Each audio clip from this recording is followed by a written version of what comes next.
NBI, the director was Director Lastimosa. The Director Lastimosa was in good relationship with Father San. So they had good history working together, solving crimes in the past. And so he appointed Father Sanz to head the investigation. And so there's some sort of politics involved. When Attorney Ben Arcinas came to know about the appointment of Father Sanz, he became bitter about the appointment. And so he did everything possible to go against, and not supporting. During the meetings, he would not agree on what Father Sanz would be suspecting as to the serial killings.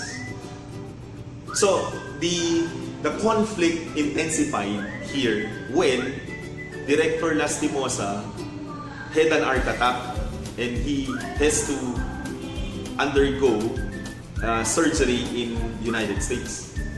And so with that development, what happened was Father Sanz and Father Jerome somehow led to not having that strong support in the NBI. And in fact, even if Director Lastimosa has not received his position yet with this health condition, it's just on indefinitely. These people, Ben Arcinas and all, they are claiming that they are the ones in position already. And so they are not reporting anymore to Father Sanz. It's like they were alienated already, they were separated from the group. And they are not anymore consulting, they are not anymore sharing information to Father Sanz. And so that is the conflict that is occurring in the organization. Okay, so I changed location because it's quite noisy outside. So let's proceed. So we are now in the politics, existing politics in the NBI. So that's the dynamics in the organization. So Father Benson Arcinas and company wouldn't really support the fathers in this investigation. And so eventually, so there's that conflict, there's that tension. I think that's the right term. There's a tension between the fathers and those who are bitter in the NBI.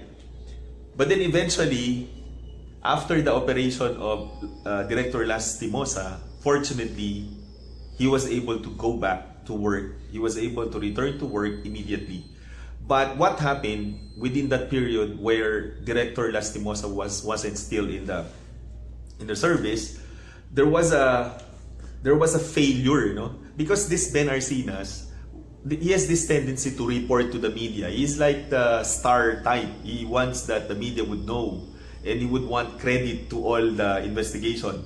And so they apprehended a suspect who was not in fact the killer.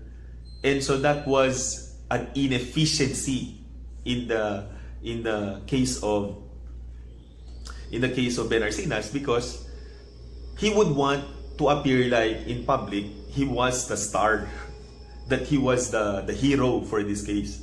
But the instruction before the Director Lastimosa went abroad for operation, the instruction was, do not inform the public yet, so that this suspect, this killer, wouldn't be alarmed. Because if you will already reveal to the public and he will be alarmed, then he will be flying away.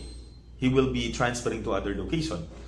And so the point is, the agency wouldn't want to create panic. But then what happened was, this Ben Arcinas, because he would want to be the star in NBI, he apprehended just anyone, just in random. Perhaps he has a case of killing, but without really investigating, or perhaps he inflicted torture strategy, and so he admitted, that suspect admitted, even if it's not really his fault that he is not really the serial killer. In short, Ben Arcinas was inefficient. When he returned, he referring to the director Lastimosa, when he returned to the service, Director Lastimosa returned to the service, he was really furious with Ben Arcinas because he wasn't following the orders. And so he was reprimanded and all, and then the Director Lastimosa called for a meeting and then again reiterated that Father Sanz was supposed to be the head of the investigation in this case. And so the investigation went on. So then they found a lead. Councilor Mariano. Councilor Mariano was in fact the Barangay Payatas. He was the councilor in charge in that area.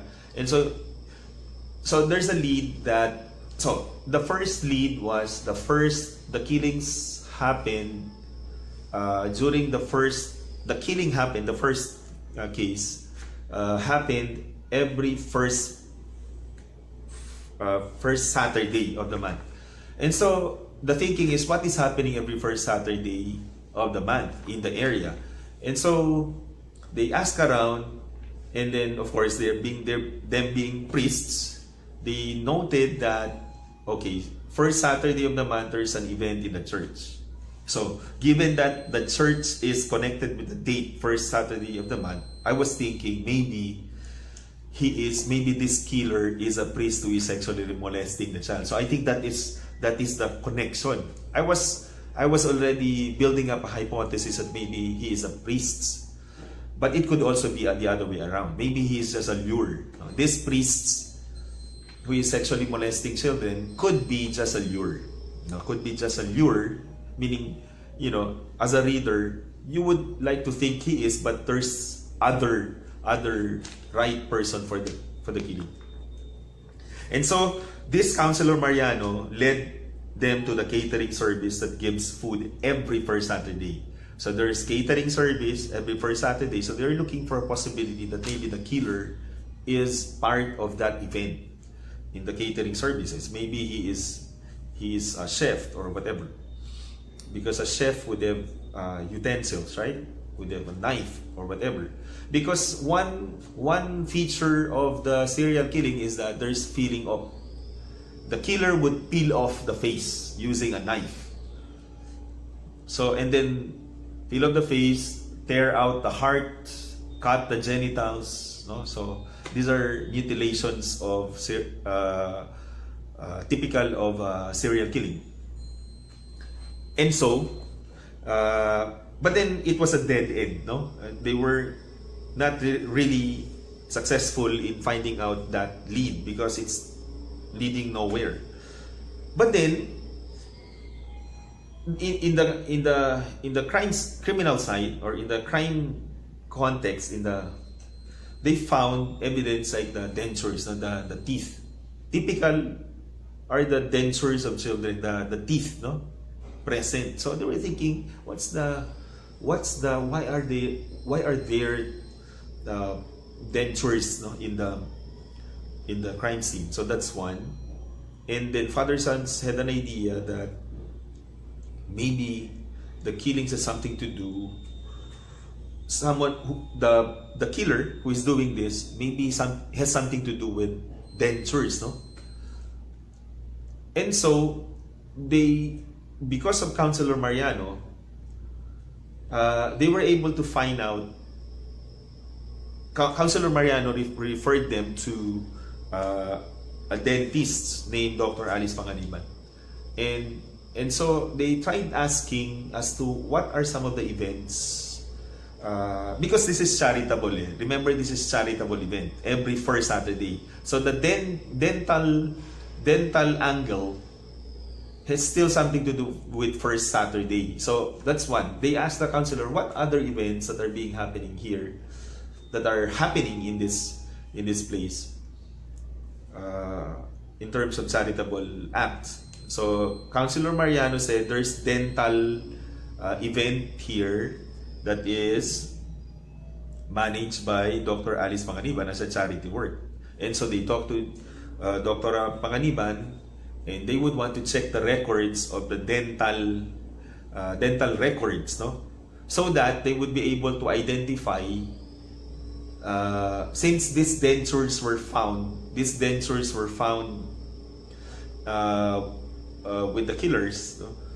And so they would want to know whether these dentures matched with the dentures or the teeth, dental records of the doctors, no?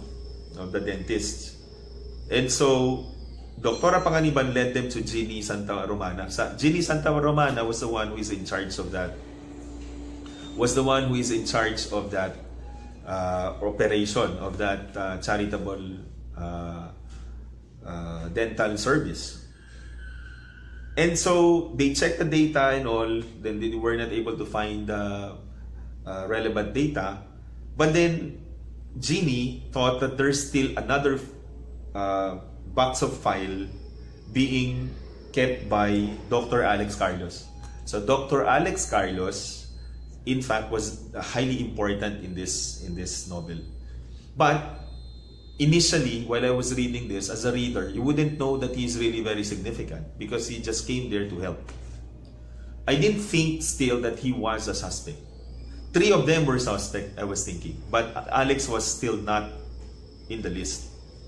But then later, because of that box that Alex brought, then they were able to identify the seven victims because of the dental records. So definitely connected. This dental service is connected with the victims. And so, as the investigation go along, they were thinking that since this is since the dental survey, since they were able to prove that in fact the dentures or the teeth of the victims match with the records of the dental service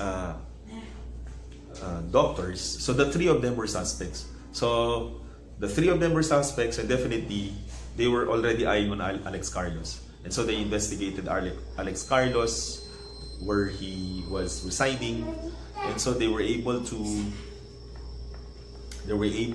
locate the parents of Alex Carlos, and so interrogated the parents of Alex Carlos, and that they found that he was a UP graduate of dentistry. He was intelligent, and then they were looking into his behavior. And that the parents, the mother in particular, was already thinking that maybe there's a problem. And so, looking at their ability to determine whether the person would lie or not during investigation, it's like the mother was hiding something. Given their ability, like Jerome, to read the face of the mother, it was highly possible that the mother was hiding something. And so because of his insistence,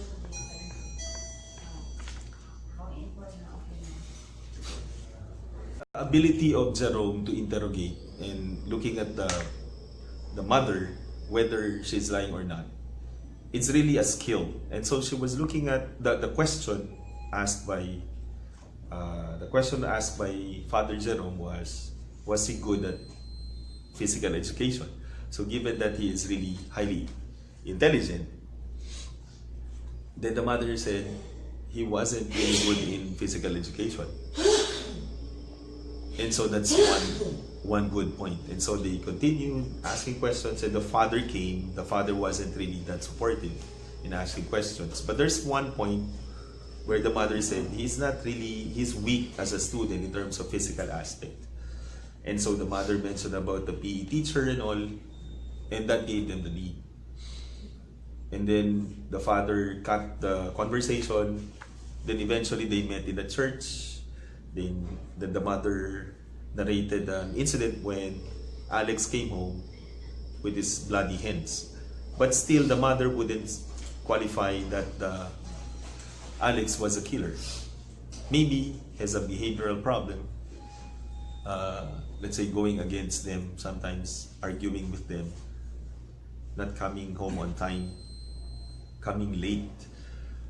Those were some of the information given, but still, there's a dichotomy of being family and morality, because they would want to protect their son before anything else.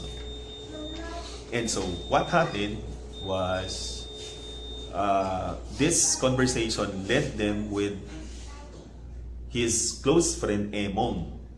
So Emong, Father Jerome investigated Emong, and that according to Emong, Alex came there and was inviting him to go to that PE teacher. Okay, so PE teacher. So that PE teacher, Gorospe, in fact was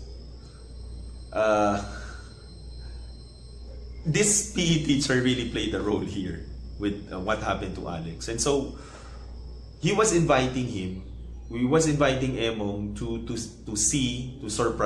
have a surprise visit with this PE teacher, Gorospe. And he wouldn't want to go. And because of that, Alex became furious, and then his temper came out, became very temperamental, and then went amok in that place. And so he filed a police report. So there was that incident. That was in fact last year. So 1997, 1996. So that brings us to the point. So who is Alex? Who is really Alex, and what's the role of Gorospe? And so in the conversation of Father Jerome, I think the mother already revealed about this PE teacher being close to Alex. And since then, during the time when Alex became close to this guy, to this PE teacher, his behavior already changed. And so they were looking at the possibility that this teacher, Gorospe, PE teacher, did something to the child then, Alex, no? And so then came, so the theory or the hypothesis was correct. In the story, you would see the development of the plot. It seems that really that PE teacher caused all the problems. These killings came from this teacher who molested Alex. See? As educators, we have the role to really mentor and treat children as our own. Be parents to them and never do evil things to them. The moment you do evil acts against these children, they will as well absorb this, and eventually they will do evil things against other people. So in short, the killer, if you look at the plot, the killer was Alex. So in writing style, it seems like the moment that point already revealed that Alex was the killer, you will already feel that he is really the killer. So somehow the excitement diminishes. But still, you would want to finish reading because you would want to find out what happens. But as a reader of novels like this, it's like I would already know what will happen. It's either he will die, he will be incarcerated, or he will be hospitalized. So in this case, I would want to find out whether he will be incarcerated, whether he will be hospitalized, or he will be killed during the operation. You would want to find out these three things. Now, the excitement of finding who is done. So it's like the suspense, excitement, climax. But then we are still in climax because we still want to know what will happen to him. But somehow, there's a falling action already because I know already who is the killer. We just want to find out what will happen to him. So it's already the falling action. So during the encounter, so they were already able to determine who is the killer. And so he was able to, Father Sanz really tried his best to help. Father Sanz really tried his best to help Alex. But then Alex, these are some of the problems here. No? If if you say that Alex was intelligent, a UP graduate and all, why is it he is this stupid to remain in that area? Why? Because the more the killer knows that he is being tracked, because he came to know that they went to their parents. I mean, the Alex knows that the authorities went to his parents' house. He would know that he is already being tracked. Now, if he knew, why not transfer to other location? Why did he continue with his killings? The reason for that is that he is not in normal thinking. The more he is stressed, the more he hallucinates, the more he becomes mentally pressured. No? So there's abnormality really in his thinking. If he is, then he will be transferring to other place. But he continued his first Saturday of the month operation of killing people, children. And so, in that first Saturday, he was already, so the authorities, the NBI, planned already the operation in certain place in QC. He was on mobile because of the dental operation. He was still eyeing for a new victim named Dennis.